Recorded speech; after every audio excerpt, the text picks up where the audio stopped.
तो एक बार फिर आप सभी लोगों का गुरु केंद्र में स्वागत है। आज हम previous year one liner 50 question series का पार्ट 1 लेकर आए हैं, जो आपके पेपर के लिए बहुत ही इम्पोर्टेंट होगा और आप इन सभी को मेमोराइज रखेंगे, याद रखेंगे, ताकि आपको सफलता हासिल हो सके। तो उसी जुनून के साथ एक बार फिर शुरू करते हैं आज का वीडियो। तो पहला क्वेश्चन है आज का, नागरिकता अधिनियम कब पारित किया गया? तो 1955 इसका सही आंसर है और यह अब तक 6 बार संशोधित हो चुका है, जिसमें सबसे पहला अगर आपसे पूछा जाए तो यह 1986 में सबसे पहले संशोधित हुआ था और सबसे अंतिम पूछा जाए तो रिसेंटली चर्चे में था, आपने पढ़ा होगा, न्यूज़ वगैरह में देखा होगा, 2019 में ये अंतिम बार संशोधित हुआ था। नागरिकता से जुड़े जितने भी विषय हैं ये संघ सूची में रखे गए हैं, ये भी आपको ध्यान रखना है। और साथ ही साथ संविधान की बात करें तो यह संविधान में भाग नंबर 2 आर्टिकल 5 से 11 के अंदर आता है। और भारत की नागरिकता पूछी जाए तो भारत एकल नागरिकता वाला देश है, यानी कि भारत की नागरिकता एकल नागरिकता है। तो ये कुछ इम्पोर्टेंट अलग से भी आपको ध्यान रखने हैं जो पेपर में पूछे जाते हैं। आगे, अटल पेंशन योजना के तहत मासिक पेंशन की न्यूनतम राशि कितनी होती है? तो 1000 रुपये। बोधों द्वारा बुरी आत्मा से बचने के लिए किए जाने वाला नृत्य कौन सा है? तो शम। भारत के पहले राष्ट्रीय सुरक्षा सलाहकार कौन थे? तो ब्रजेश मिश्रा। और वर्तमान में पूछा जाए तो वर्तमान में राष्ट्रीय सुरक्षा सलाहकार जो हैं वो हैं अजीत डोभाल। आगे है, Hindustan socialist Republican association HSRA की स्थापना कब हुई? तो यह 1928 में स्थापित हुआ था और इसे स्थापित करने में चंद्रशेखर आज़ाद, साथ ही साथ भगत सिंह और सुखदेव, यह 3 नाम आपको ध्यान रखने हैं जो इसके स्थापनकर्ता थे। और यह है फिरोज शाह कोटला, जो कि दिल्ली में स्थित है, में स्थापित किया गया था। प्रसिद्ध नृत्यक चेमनचेरी कुन्हीरामन नायर किस नृत्य से संबंधित हैं? तो कथकली। पुंगचोलम किस राज्य का लोक नृत्य है? तो मणिपुर। और मणिपुर में ही 2 नृत्य जो रिसेंटली पूछे गए थे आपसे, वो भी ध्यान रखना, एक जागोई है, साथ ही साथ नूपा। अन्य की भी बात करें तो खंबा, थाबी, ये कुछ महत्वपूर्ण मणिपुर के नृत्य हैं जो आपको ध्यान रखने हैं। और एक उत्सव भी रिसेंटली पूछा गया था 2020 में, जो आपको ध्यान रखना है, जो कि है लाई हरोबा। ये उत्सव भी मणिपुर का ही है और ध्यान रखना है। खिलाड़ी की बात करें तो मैरी कॉम मणिपुर से ही बिलोंग करती हैं। और एक क्वेश्चन मैं आप लोगों से पूछ रहा हूँ, जो आप मुझे कमेंट सेक्शन में बताएंगे कि हाल ही में किस व्यक्ति ने लोगों से रुपए इकट्ठे करके मणिपुर में ही सड़क निर्माण का जिम्मा उठाया है, जिसे मणिपुर का मिरेकल मैन भी कहते हैं। ये आप मुझे कमेंट सेक्शन में बताएंगे कि मणिपुर का मिरेकल मैन किसे कहा जाता है, जिसने लोगों से रुपए इकट्ठे करके सड़क निर्माण हेतु कार्य किया है। और वीडियो पसंद आ रही है तो इसे ज़्यादा से ज़्यादा लाइक करें, शेयर करें, ताकि ये हर ज़रूरतमंद के पास पहुंच सके। किस भारतीय राज्य में गमोचा एक सांस्कृतिक प्रतीक है? यानी कि ये गमछा की बात कर रहा है, जो कि एक सांस्कृतिक प्रतीक के रूप में माना जाता है। तो इसका सही आंसर है असम। और असम में ही एक क्वेश्चन और ध्यान रखें कि मूगा रेशम किस क्षेत्र में प्रसिद्ध है? तो असम। भारत का सबसे पुराना अनुसंधान रिएक्टर है अप्सरा, जो कि बार्क द्वारा मुंबई यानी कि ट्रॉम्बे में स्थापित किया गया था। और इसी के साथ अगर आपसे सबसे बड़ा पूछा जाए तो सबसे बड़ा भी मुंबई यानी ट्रॉम्बे में स्थित है, जिसका नाम ध्रुव है। और भामा एटॉमिक रिसर्च सेंटर से होमी भाभा का एक क्वेश्चन आएगा, जो आपको परमाणु कार्यक्रम जनक के रूप में पूछा जाता है। तो परमाणु कार्यक्रम जनक जो हैं भारत में होमी भाभा कहलाते हैं। और नाभिकीय रिएक्टर की खोज पूछे तो नाभिकीय रिएक्टर की खोज जो है वह एनरिको फर्मी ने की थी। ये भी आपको ध्यान रखना है। आगे, चंद्रमा पर भारत का पहला मिशन चंद्रयान फर्स्ट किस स्थान से शुरू किया गया था? तो श्रीहरिकोटा, जो कि 22 अक्टूबर 2008 को शुरू किया गया था। साथ ही साथ चंद्रयान सेकंड पूछा जाए तो यह है 22 जुलाई 2011 को आरंभ किया गया था। भारत की सबसे पुरानी रिफाइनरी कहाँ पर है? तो डिगबोई, असम। और भारत की सबसे बड़ी रिफाइनरी पूछी जाए तो यह है जामनगर, गुजरात में स्थित है, जो कि रिलायंस की है और इसकी स्थापना 1999 में हुई थी और यह पेट्रोलियम रिफाइनरी है। आगे करते हैं। जिन्हें भारत के नागरिक उड्डयन का जनक माना जाता है वह है जे.आर.डी. टाटा। जे.आर.डी. टाटा भारत के पहले कमर्शियल लाइसेंस पायलट थे और उन्हें ही भारत में उड्डयन का जनक कहा जाता है। माउंट मकालू पर सफलतापूर्वक चढ़ने वाली पहली भारतीय महिला प्रियंका मोहिते। एशिया का सबसे बड़ा थोक मसाला बाजार कहाँ स्थित है? तो दिल्ली खरीबाउली, जो कि लाल किले के पास स्थित है। सुचेता कृपलानी किस राज्य की पहली महिला मुख्यमंत्री बनी थी? तो उत्तर प्रदेश की पहली महिला मुख्यमंत्री सुचेता कृपलानी ही थी। एकमात्र भारतीय जिन्होंने मानवाधिकार क्षेत्र में संयुक्त राष्ट्र पुरस्कार जीता है तो बाबा आमटे, जिन्होंने 1988 में यह पुरस्कार जीता था। भारत सरकार के द्वारा अंटार्कटिका में निर्मित प्रथम शोध केंद्र का नाम क्या है? तो दक्षिण गंगोत्री। सीजर कप किस खेल से संबंधित है? तो फुटबॉल। और फुटबॉल से संबंधित खेलों की ट्रिक जो आपको याद रखनी है वो है सूफी राव ने यूरो के डम से संतोष किया। तो यह आपके फुटबॉल खेल से जुड़े कप की ट्रिक है, जिसमें सू से हो गया सुब्रातो, फी से फीफा, रा से रोबर्स, ने का इसमें कोई रोल नहीं है, यूरो से यूरो कप, के का रोल नहीं है, डी यू से डूरेंट कप, एम से मडेरका कप, से सीजर्स और लास्ट में संतोष यानी कि संतोष कप। तो यह सारे कप फुटबॉल से संबंधित है, ये भी आपको ध्यान रखने हैं। पान सिंह तोमर जो 7 बार के राष्ट्रीय विजेता थे, उनका संबंध किस खेल से था? तो स्टेपल चेज यानी लंबी बाधा दौड़ से।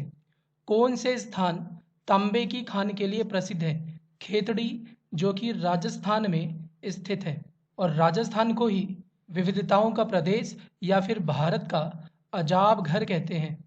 खेलो इंडिया यूथ गेम्स पूर्व में क्या कहलाता था? तो खेलो इंडिया यूथ गेम्स का पहले खेलो इंडिया स्कूल गेम्स नाम था, जिसे 2019 में बदला गया।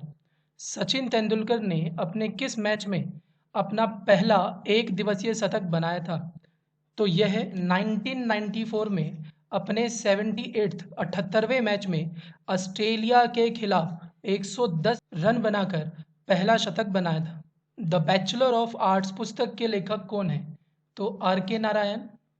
भारत किसके जन्म दिवस पर सुशासन दिवस मनाता है? तो अटल बिहारी वाजपेयी, जिनका जन्म 25 दिसंबर 1924 में हुआ था और भारत प्रत्येक 25 दिसंबर को 2014 से सुशासन दिवस के रूप में मनाता है। बात करें अटल बिहारी वाजपेयी की, तो यह सबसे कम समय तक के कार्यकाल के प्रधानमंत्री थे, मात्र 13 दिन। सबसे अधिक समय तक पूछा जाए तो जवाहरलाल नेहरू। और अटल बिहारी वाजपेयी का समाधि स्थल पूछा जाए तो यह स्मृति स्थल में सदैव अटल से निर्मित किया गया है।